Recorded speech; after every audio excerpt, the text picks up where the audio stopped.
Alors, dans cette vidéo, je vais vous expliquer la correction de l'exercice numéro 15 de la page 29 qui porte sur la mole, essentiellement sur les volumes de gaz.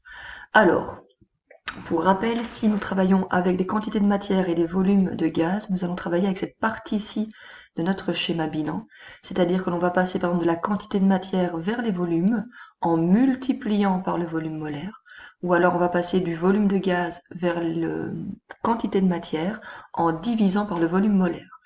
Le volume molaire, c'est en fait une synthèse qui est issue de la loi des gaz parfaits, dans lequel on a fixé deux conditions, la température et la pression.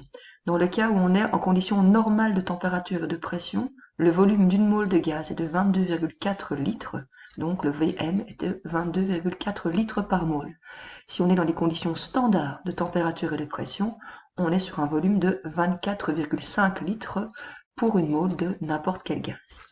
Voilà pour le petit rappel théorique. Alors, dans les trois sous-exercices de l'exercice numéro 15, les éléments que l'on connaît sont la quantité de matière, le volume molaire, puisque l'on sait qu'on est en condition normale de température et de pression. On a donc un volume molaire de 22,4 litres par mole, et notre inconnu est le volume. Si je reprends ma formule de base, je sais que la quantité de matière est égale au volume divisé par le volume molaire, et donc le volume, si je viens l'isoler dans ma formule, est égal à la quantité de matière fois le volume molaire. Vous pouvez évidemment vous référer au schéma bilan que j'expliquais juste avant si c'est plus simple pour vous que la transformation de formule.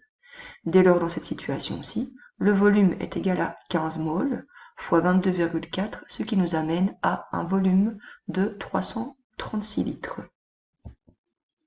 Pour l'exercice B, la quantité de matière est de 0,01 mol, le volume molaire est toujours de 22,4. On recherche encore une fois le volume, et donc on va partir de notre formule comme quoi V est égal à la quantité de matière fois le volume molaire.